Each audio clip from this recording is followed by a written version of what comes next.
Hello, everyone, and welcome to the Coming Home Global Gathering. We are here to discuss and remember our ancient and cosmic hearts, how to come home to them amidst so much dynamic change taking place on our planet, what this idea of coming home even means, and how living from this place of coming home from our hearts can actually create a new reality going forward. I am your host, Emily Britton. I'm the founder of Earthkeeper Healing. It is my great joy and honor to be here with you and to welcome our beautiful speaker, Marianne Rowe. Marianne, thank you for being here. It's an honor and a pleasure, Emily. Thank you for the invitation. And I'm personally very excited to have you here because you are a friend and a mentor to me and a teacher. And so I'm just very excited to bring you into this conversation. And you really, truly are one of the original seeds of this idea. So I'm thankful that you're here. And I want to introduce you to everyone who may not be familiar with all of the work that you are doing. So, for those of you who are new to Marianne, she is a psychotherapist, a meditation teacher, nature therapy guide, relational facilitator, and artist. In her work and personal life, she is dedicated to enhancing mindful awareness and compassionate connection with oneself, with others, and the world.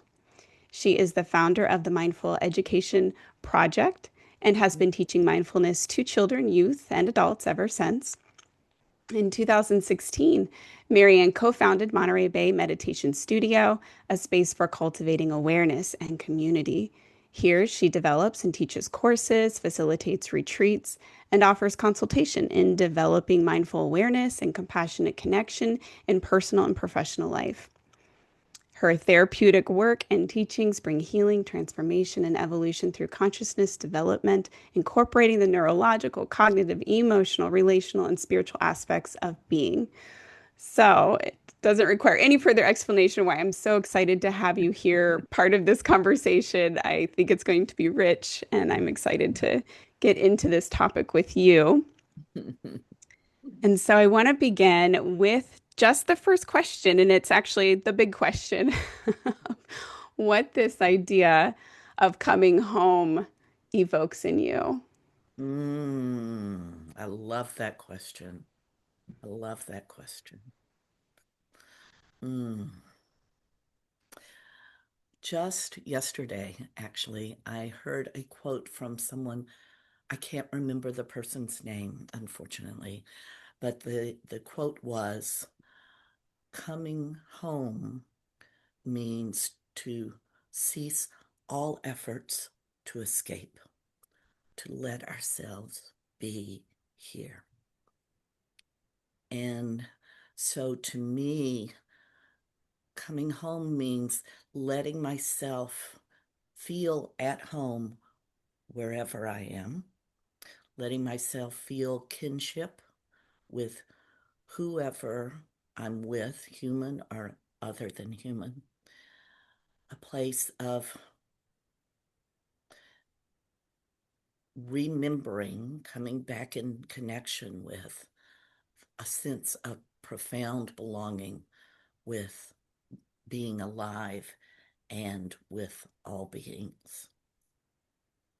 Mm, yeah. Just sit with that. That's in itself feels like a meditation, the belonging, the remembering, mm, and the relationship, the coming home with everything around you. And I love what you said about the ceasing all efforts of escape because I think that is the real challenge of coming home, especially in the world we live in. Yeah. Why do you think that is? I want to be clear about what is the that you're pointing to. Why do Mm, you think that is? What is the that? why do you think so many people are running away? Uh-huh. They're trying to Mm, escape in so many ways. Why are we all running away from home when all mhm. we really want is to come home? Yes, yes, yes. Oh my goodness, that's a big and very important question. And I think it has to do with those of us who have been raised in this Western culture of modernity, it's there. It's there. There are so many pulls for us to not be who we are. And I would say the biggest one is the myth of separation, that's the foundation piece. It's the myth of separation. And it's that comes through in the emphasis on individualism and independence. Independence meaning I don't need help. It's not okay to ask for help. It's I'm on my own, and that then sets up the structuring for hierarchies and less than and dominating and subordinating cultures and and belonging is, I mean, we're mammals. We have a need to feel connected. We have a need. It's in our genes, it's in our systems of to feel connected and belonging. And so when we don't feel connected and we don't feel like we belong, we our hearts hurt deeply. Our hearts break. And and then because that's so painful, then there are attempts. And again, in this culture, there's lots of opportunity to be distracted, to not pay attention to the pain that is the pain, the grief that is inside, that we're in, the trauma that we are all walking around with, either trauma that's been inflicted on us directly or ancestrally.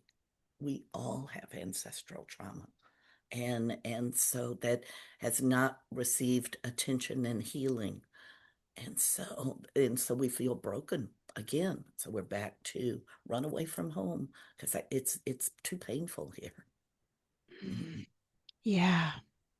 Mhm. Mm. Part of me wants to just jump ahead and be like, okay, so how do we come back home then? But I don't think we're ready for that yet. Well, Yeah. that's another, actually, I'm so glad that you said that, because that's actually another part of the culture is jump to fix, jump to fix. Yeah. And so the first step of change is, first of all, to become aware. And so becoming aware and doing it's painful work. It's hard work to feel the grief and to feel the it's primarily grief, and to feel the separation. And so that's it takes practice to learn how to extend our capacity for living in complexity and being with discomfort. Another thing of the culture, be comfortable, be comfortable. It's all right. Go to sleep, go to sleep. And we can't do the work if we're unconscious. And so first step is to just take a moment and let ourselves feel that, feel that in manageable bits. It's not an overload dump feeling. It's gradually cultivate the capacity, like working out at the gym. You don't start with a 150-pound weight. You start with 10 pounds, and then gradually work your way Mm. into the capacity that we have to evolve and grow more into our strengths and our talents and our capacities and our potentialities. We are part of we're part of a universe of infinite potential, and change happens in the universe. It involves collapse and creation. It's just one infinite sequence for thousands and trillions of years of collapse and creation, collapse and creation. So, as an example, when a supernova collapses, when it explodes, then all of the particulates from the explosion the supernova is destroyed, but all the particulates of the explosion go out to become new planets and new galaxies. And so the universe just continues to expand and be omnicentric. And that's us. We are stardust. We have those same elements in us and the Mm. same potentialities and capacities for evolving. Mm. That actually answers in a way I was going to ask, and it's a little redundant now, but I know people who they don't want to feel the pain. They Mm-hmm, do not, they'll do everything to run away from it. mm-hmm. And I was going to ask you again, like, and again, now it's redundant, but you're speaking to that. The reason we want to do it is because there's this amazing potential inside.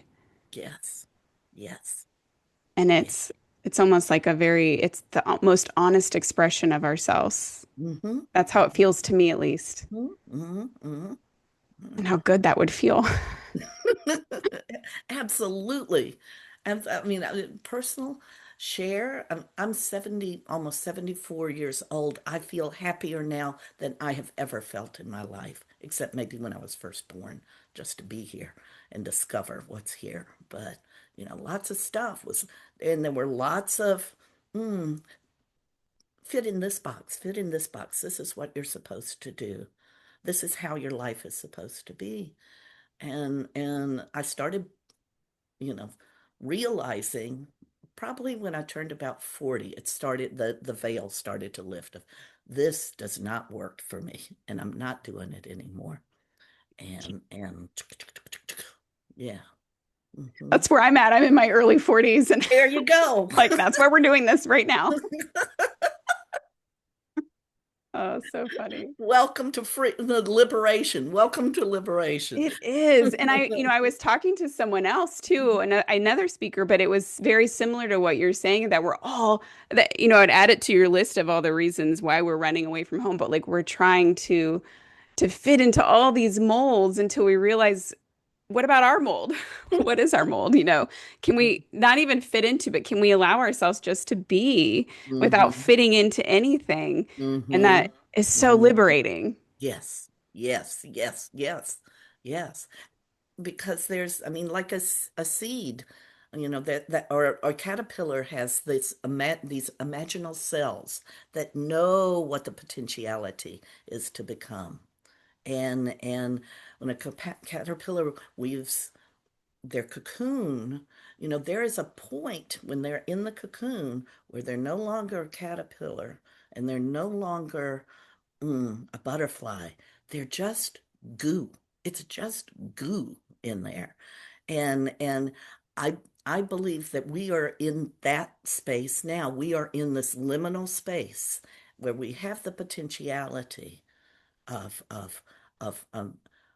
major evolutionary shift for, I'm not going to say all of humanity, because not all of humanity has the modernity structuring that we in the Western world have. But or especially those of us, myself included, who have grown up privileged in the Western world. And so, um, mm, but back to the caterpillar. So that right now we're in the goo and we have imaginal cells. We have potentialities that we're not even aware yet because those need space and they need nurturing and to show up. Just like a plant, you can't see when the seed starts to sprout and starts to grow roots and starts to develop the stem and the leaves. There's a lot goes on in the dark before anything emerges. Mm, And, that's such a beautiful way of putting it too. And speaking of that liminal space, the goo, mm-hmm. it's really funky in the goo. It is. It's painful. It's stinky. It's messy.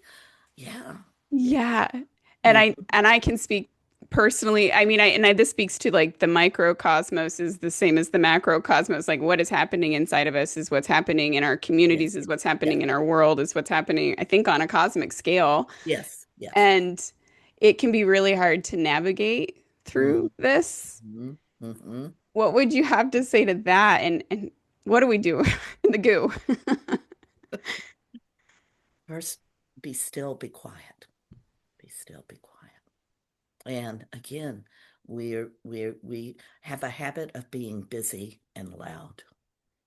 And so so much of this shift is basically about changing habits of doing, changing habits of thinking, patterns of thought, changing habits of relationship and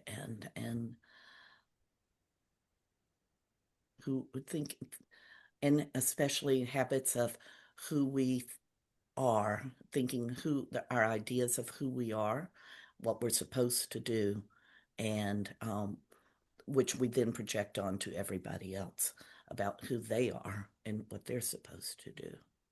Mm, And it just gets very messy hmm and harmful. It's harmful. And it doesn't have to be that way. It doesn't have to be that way. And we have teachers. I mean, we have teachers, we have wise human beings who can help us in by pointing to the path. But we also have other than human beings that are teachers. For I've lost track of how long now, but for a while, mm, every morning I go. I am blessed to live 7 minutes away from the Pacific Ocean if I drive, and every morning I go and spend time with Miss Pacific and watch the sun come up. And I listen. I listen. I'm still and I listen. I do some ritual and I do some prayers, and then I let myself just be still to listen and listen in a way that I'm listening to the sounds and the tones of the waves without trying to put words to them, you know. And it's just trying to learn the language. And something pops up, you know, whether it's an emotional or physical or an energetic or sometimes a word, you know, but there's guidance there. And huh, I actually mm, when I first back in 2016 when I first was mm, co-creating the meditation studio, I went to the forest, went to the redwoods, and three different times in three different places I went and I asked the question, what would you have me do? What would you have me do? And every single time the same response came back was which was remember help them remember. And I took that to mean not only remembering from memory but also remembering in terms of coming back together, help them remember we're all kin, we are all kin, we're all connected, everything is we are we cannot not belong because we have kin everywhere. And so it's that kind of listening where I'd let myself go of thinking that I know and just open to guidance. Mhm. mm, And sometimes that comes from outside, sometimes it comes from my body, you know, just follow. It's following. Mhm. yeah, the following, like the inner and outer following. And Mhm. that for me is really important to talk about. And that actually speaks to, you know, about 6 years ago when you were starting Home Place, which really did spawn this, what is this right now, this conversation.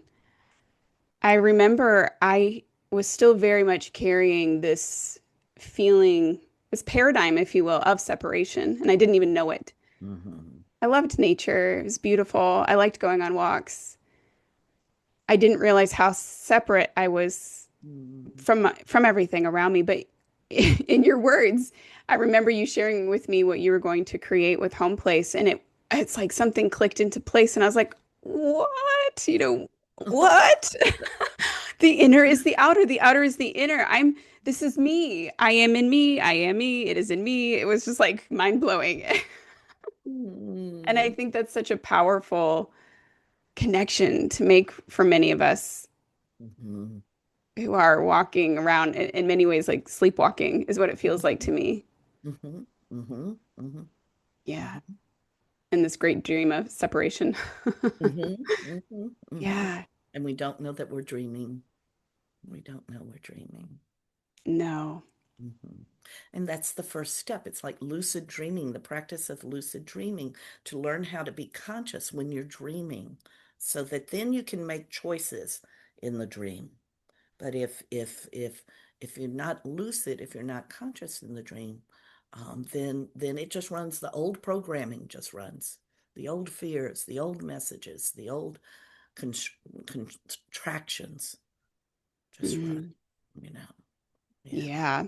And so getting to it's not quite a destination, but cultivating consciousness Mhm. begins with stillness, as you were saying. Mhm. Mhm. What else helps cultivate consciousness? Mm. Well, silence, curiosity. Forget that we know anything so that we can be open. So, and so opening by letting go. I'm counting words here. Four magic words. Then again, maybe not. Boom. Just start just to play with. Just start adding that to sentences that you make as pronouncements. Then again, maybe not. But boom, there's a little crack. There's a little crack that allows something else to emerge. So, awareness, curiosity, um, realization of the belonging, realization of the kinship, and to, I mean, you can that can begin with just stepping into a forest or the beach or a yard, and with a realization of, I'm in somebody's living room here. To just pause for a moment. I mean, we don't come jumping into opening a door and coming on in and go into the refrigerator, when we go to someone's house. And so just as a little, just a pausing at the threshold to just stop and realize there's other life here, that we're stepping into a living room here.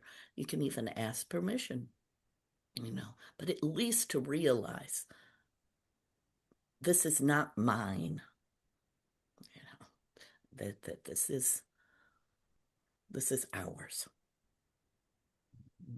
Mm. And when I'm listening to you, what it's making me think of too is there's also a significant piece or role for imagination in all of this Absolutely. and play. Mm-hmm. Mm-hmm. Mm-hmm. Yeah. Absolutely. Yes, playfulness. I mean, playfulness is letting go of plans, and just see what emerges here, what wants to come through. Yeah. And, Yeah. and and creativity. I mean, there's, as you well know, being an artist, it's I remember when we were coming up with the logo for Home Place, and you came up with such a beautiful logo. It's Home Place is still on the website, the Monterey Bay Meditation Studio website, and I Well, I'd love to hear what you remember about coming up with that logo, actually. I'm going to turn this around and I'm going to ask you this. You're interviewing me. Mhm, Well, it came very easily, to mhm, be honest. And that's, speaking of imagination, it was just an allowing. It was mhm, just an mhm, allowing. It was this little seed. Well, okay, I'll go back even further. You asked, I need to have someone come up with a logo. And I felt this spark light up within me where I was like, me, can I do it? But it was so quiet because I was in a stage in my life where that inner spark was so little and I was so afraid of it. And I wanted everyone to see it. And yet I was terrified to see it myself. But I really was like, me, will she pick me? Can I do the mhm, logo? Like I'll be honest, that was the spark of it.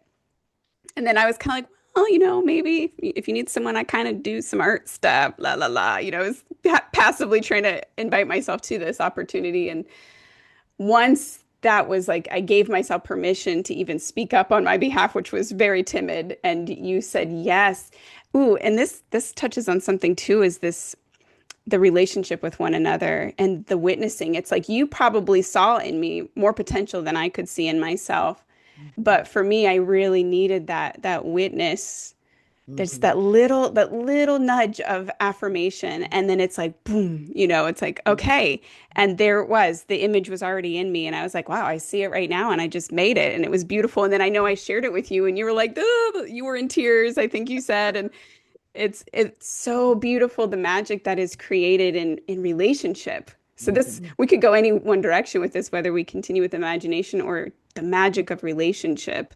mhm, Wow. mhm, I'm mhm. glad you asked Well, that. I actually see them as connected. That imagination and relationship is where the imagination happens. That's where creativity happens, is in relationship, you know. and and so whether it's we're in a relationship with ourselves and or in relationship with another human being and or in relationship with the night sky or in relationship with that little bug that's right over there that lives here too, so it's and when we let ourselves be in relationship, then there's this the energy space between.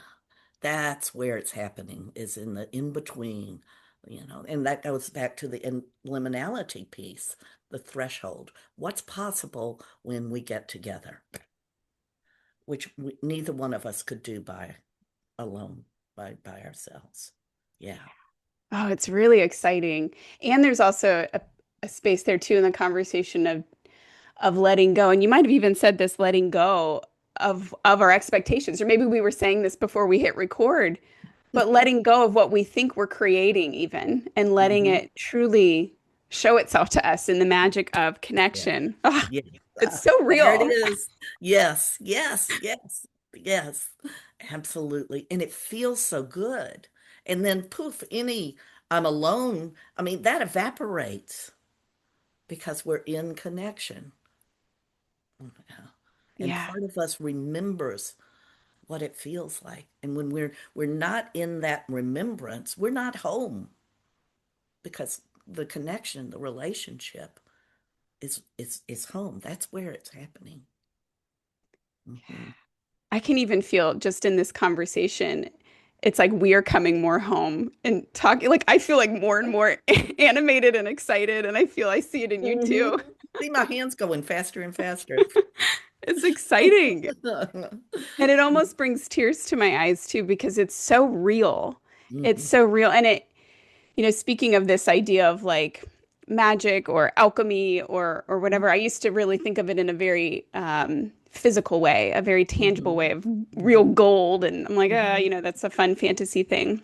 mhm. But I've been discovering more and more, and exactly what we're talking about, the magic, the alchemy is truly in these relationships, in That's this connection. It's so real. that's right. That's right. That's right. Mm. And it's always there.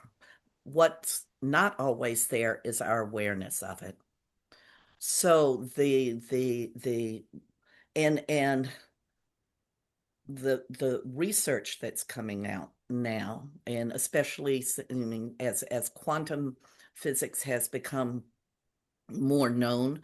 And there's, Dean Radin is doing amazing research, as is Andrew Holacek in this realm of PSI and psi which is intuition and you know mm, mm, non-local viewing and transformation. I mean, all of these things and dream work and all of that. That's I mean, that used to be alive and people working with that. And there are still some cultures, as you well know, that work in that realm and have awareness of how to be in that realm. And now that's starting to show up more and more um, in research, which in this culture means, oh, it must be real if we can repeat it. That's just something we have to deal with. but that's one of the things that's getting a little wobbly is the paradigm for what is real and yeah. Yeah. And Mm, giving validity to even just the space between you and me right now, whether it's between me and the screen or exactly. me and you all the way over in California and I'm on That's the East right. Coast, That's right. That's there's right. energy there, real That's right. energy. And And we are energetic beings.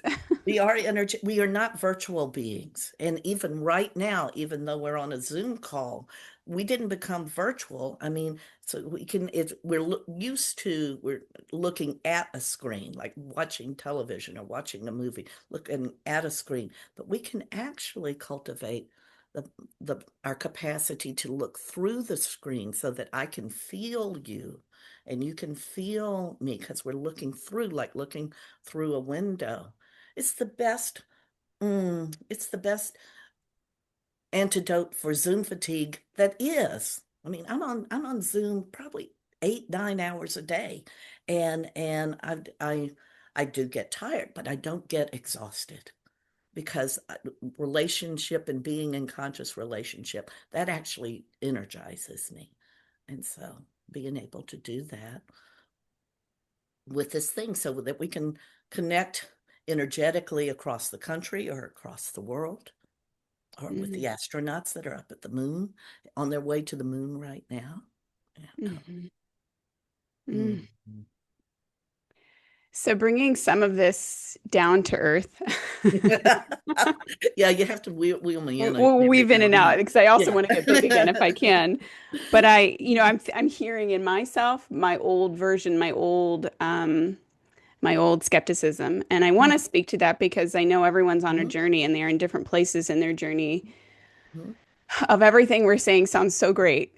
But, you might go to your work and your coworkers or your family and you're like, let's connect, let's have coherence, Mhm. and then you hit a wall. Mhm.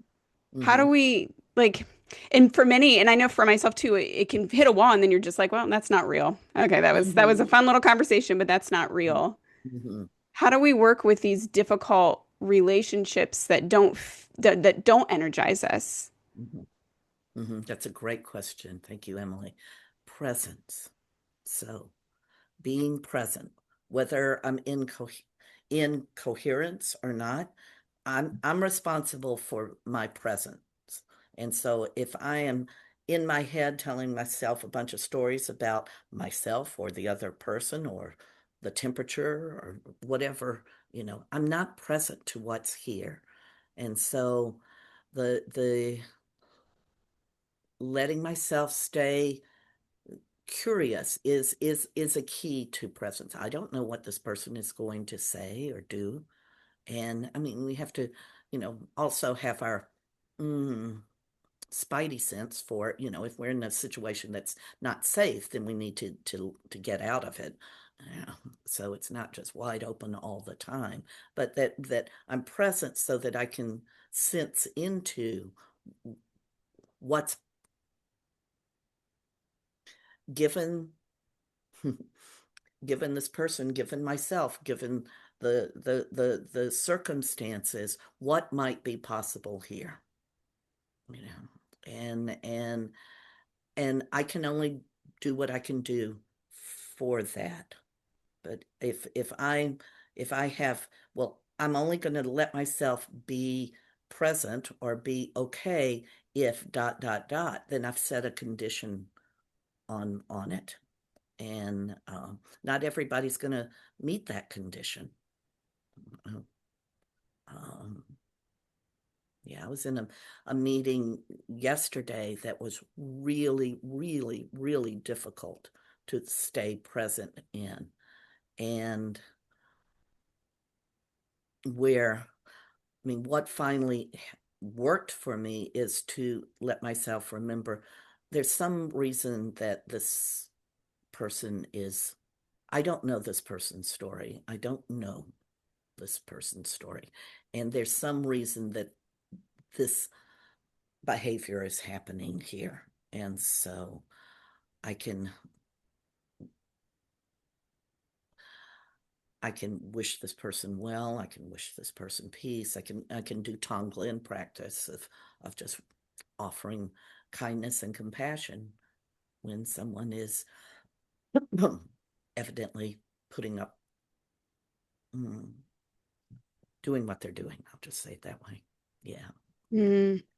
Yeah, Mm-hmm. when you were describing that, for me too, it feels really important to like what you're saying is letting go first of our need to understand exactly why this is happening or Mm-hmm. creating a narrative that we firmly believe is real, letting go of that and just like you're saying, cracking open a little possibility that maybe I don't know everything that's going on here. Mm-hmm. And Mm-hmm. also honoring in that process, honoring how it makes you feel. You're allowed to still feel like, hey, this makes me really upset. I don't like Mm-hmm. it. I Mm-hmm. don't know why it's happening. So I'm just gonna Mm-hmm. pause and like almost Mm-hmm. become the observer and as much as Mm-hmm. you can. Mm-hmm. Mm. Mm-hmm. Mm-hmm. Mm-hmm. I can't remember if when you lived here, if you took the fierce compassion I course. did. I did. Okay. All right. So you remember Yes. the signal. So Yes. fierce compassion means having a strong backbone and an open heart, you know. Which is huge for empathic people too. Yes, Huge. yes, yes, yes. So strong backbone meaning I can set boundaries, I can say what I think if it's safe to do that, da da da da da. I can speak. I don't have to be, no backbone and just kind of being with taking whatever is here. Um, but I can also have a strong backbone and an open heart, remembering hurt people.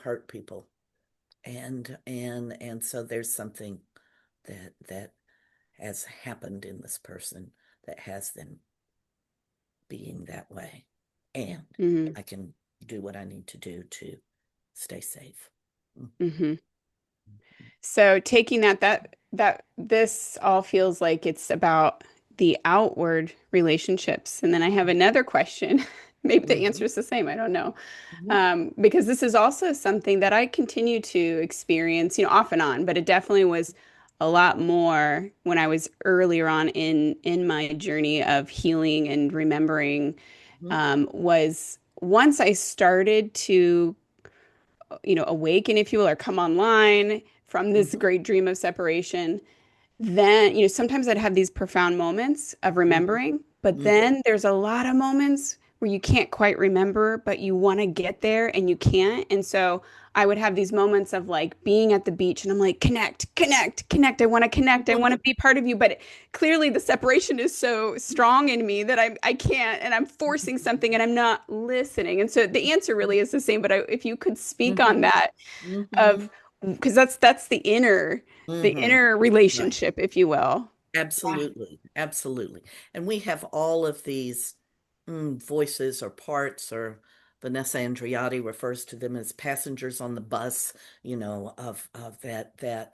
So that connect, using your example, that connect is coming from a voice or a part inside that is wanting that sense of belonging. And so we, this is internal family systems work, but we and our capital S self, that's the aspect of our being that's curious and compassionate and caring and all of these loving presences. So bringing that capital S self and coming home to that part which is feeling desperate for connection and connecting the here, not connecting with the beach, but connecting to our own parts that are holding the past pains or fears or traumas so that we help give that part of us where that's being held what was missing back then, what they didn't Mm, get, so that then there's a rewrite that happens. mm. Do but and nobody else is responsible for that part of us. We're responsible for that part of us, Yeah, to you're bring healing. you're making me think of I had a very visceral experience within this past year. As you know, I'm going through a lot of transformation and a lot of, saying goodbye to old chapters of my life. And it speaks to grief. Yeah. And maybe I'll get emotional, but I want to be vulnerable because that's where the magic is. And so grief, you hear people talk about it, but I had this very visceral experience with grief where I didn't even know it was there. And I have Mm. processed a lot of these saying goodbyes to these old chapters. So you tell yourself stories. You're like, I'm done with that. I'm good. I got through the hard parts. And you're like, dang it, there's still something there, but I didn't know it. I didn't want to see it. I was pushing it down. Mhm. And I finally took myself on this camping trip in nature because I think there was a part of me that knew I needed to work on this. So it's like, go to nature, go be in nature. I didn't know what was going on. I didn't know why I needed to just stop everything and go camp for a couple nights in nature. But as I was there, I was in a funk. At the beginning, I was totally in a funk. And I was like doing that same thing of like connect. This is beautiful, but I just felt funky and I didn't want to feel funky, so then I resisted it even more. And then the place where I was camping was owned by this woman who is also, she holds space for people. And I think she could feel my energy. So she came, I was sitting on a riverbed, sitting on a rock by myself, struggling. Mhm. And she comes down. Ugh, I probably will get emotional. So thank you for holding Mhm. space for me, Marianne. But she comes down to the bank and she just says, knock, knock. And I shoot up and I'm like, oh no, someone sees me in my state. She's like, "Can I come sit with you?" And it was everything because I didn't want to see myself. And Yeah. just to have someone come and sit Mhm. with me, and all of a sudden I could hear that there was grief. I could feel Yeah. it and I could honor it. And it's so Mhm. important. And Yeah. that's why when we feel funky, that's really, I can speak just from deep knowing that that's what's going on. There is a But deeper well of emotion that we're pushing down. absolutely. And there's so much beauty that can come from listening to that and giving it space just to be seen. You don't even have to try to get it out or do anything. It just wants to be seen and felt. And so it welled up. I cried and she just sat there with me. She didn't even have to say anything. Yes. And I got it all out. She finally like asked if I was good, if she needed to stay. And I was like, I think I'm good. Of course, I cried some more on my own because it was helped just break the Yeah. dam a little bit. Yeah. But then everything got beautiful again. Then Yes. I was able to connect and I was like, wow, look at the Mhm. sun sparkle through the trees and the Mhm. dewdrops. And it was just, and you come home. Come home. Come home. That's such a beautiful story of coming home to what is. And sometimes we come home to the pain and the grief and the fear, that we and we don't have to do that alone. It can be with another human being or other than human being, but we can't force it. I mean, it's almost like we just melt into home, you know. We can't Yeah. charge into home, just melt into home. Because that's the evaporation of in the melting of the stories of that we're telling ourselves that Mm. And then mhm, that separation melts away. it Yeah. does. Yeah. Mm. There's space, there's light, and we're we're again, we're held. Yeah. Yeah. Oh, I Hmm. have one more question. This Yes. is this is so good. And it may seem obvious, but I want to talk about it of why does this matter right now at this time on our Oh, planet? oh, yes, yes, yes. Well, the planet, the struck, I've pointed several times towards the structures of modernity or Western culture, and it's they are not how they're not how Nora Bateson would use the phrase, it's not how a meadow grows. A meadow grows in multiplicity and diversity and transcontextuality and every aspect above ground and below ground, in the atmosphere and beyond the atmosphere. I mean, the moon is part of the meadow. I mean, so every aspect is playing part in here. And we have the our this culture of modernity has tried to linearize and industrialize and mm, uh,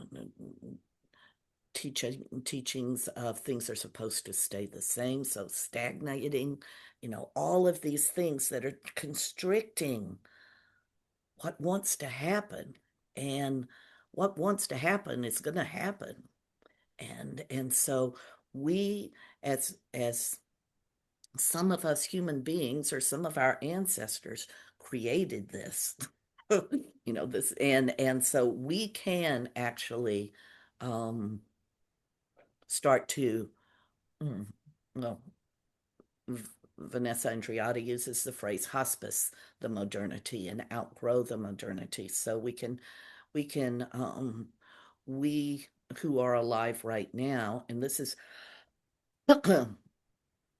can start to remember. We can start to come back home and heal, offer healing, which is offering presence and offering love and care and compassion to these injuries. But we have to start at home before we can come home to something outside of our physical bodies.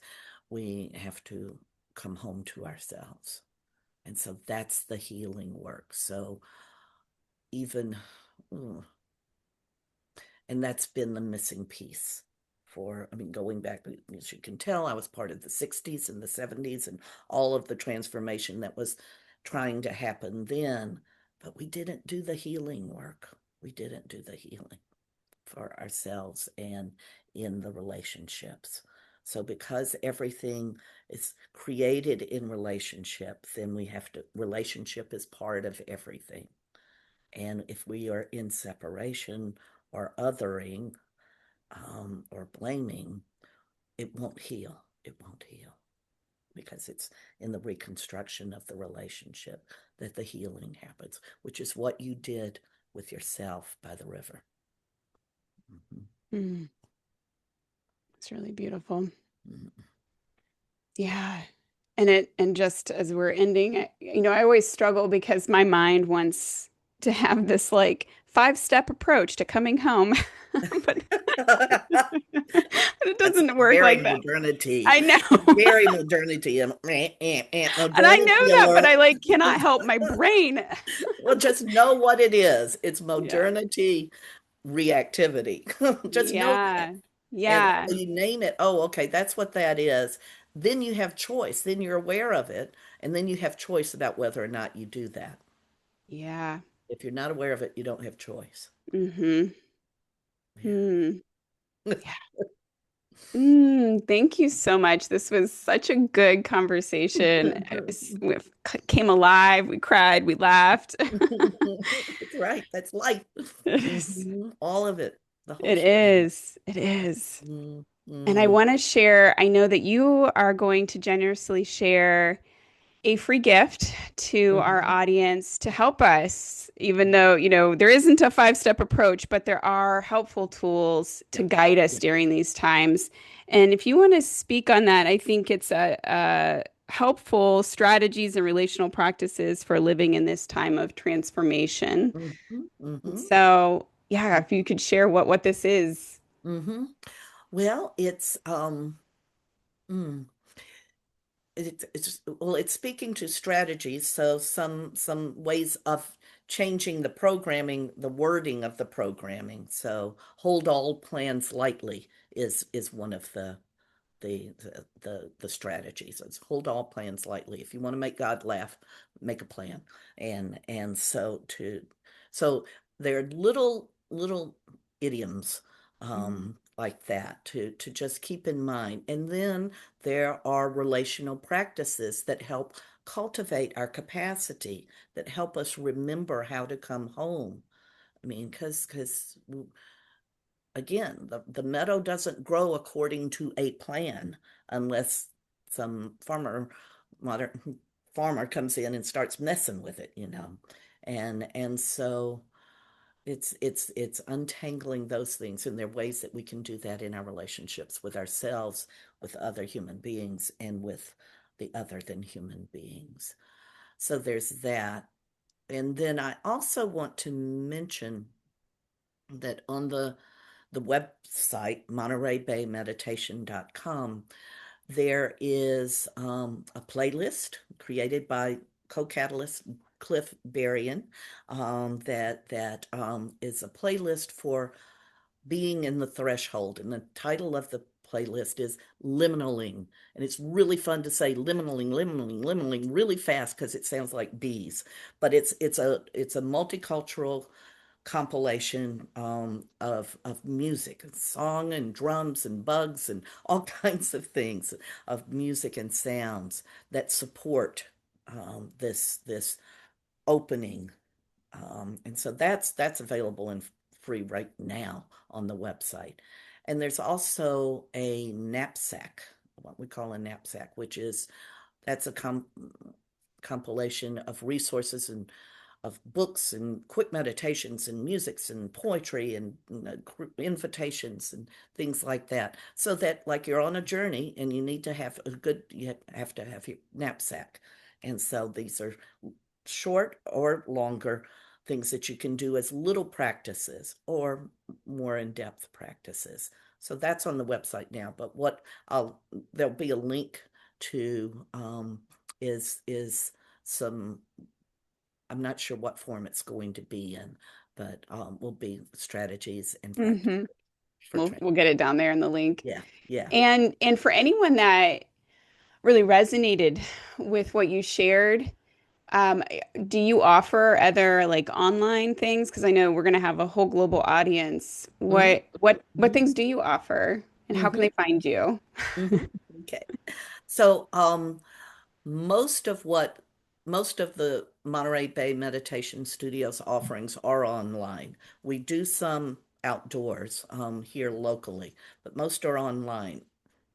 We have done retreats in the past. We don't have any retreats planned, in-person retreats. So most of it is online, and we have everything from half hour. It's called sea change, pausing, midweek sea change, pausing for a breath. And so every Wednesday, Pacific time, 9 to 9:30, is a meditation, a guided meditation or contemplative practice. So there's everything from that to we have our we have being outdoors, sensing the sacred, which is a 9 month journey. I won't call it a course. It's a 9 month journey of basically falling in love with the other than human world, and everything in between from 3 week courses to pop up gatherings. I mean, we have all kinds of things going on all the time. So, the best way to stay informed about that is to join our community platform. It's free. Mighty Networks platform. And all of that information of how to connect to that is on the website. And then you will get daily updates. If you choose that, you can get daily updates or weekly updates or no updates. But that's the way to stay best informed. We have a newsletter, although it used to be monthly. I have so much going on now. I'm not meeting the monthly deadline. So we have a monthly-ish newsletter that you can get on the mailing list for that, but it won't give you Mm. on the spot notices. Hmm. Yeah. That's probably okay. We're all bombarded with emails anyway, so Exactly. yeah. Oh, but Exactly. it's rich. You offer so much and it's Mhm. affordable and it's truly helpful. So I highly recommend checking out the website and seeing what's Mhm. available. And just a huge thank you, Marianne, for this Mhm. conversation. Mhm. Such a gift. Thank you. Thank you, Emily, for your being and what you're how you're being and what you're doing and what you're offering in the world. It's spot on about what's needed right now. So thank you for letting Thank me be you. part of it. Yes, of course. And thank Mhm. you to everyone watching. Stay tuned for more beautiful speakers on Coming Home. Bye for Mhm. now. Bye.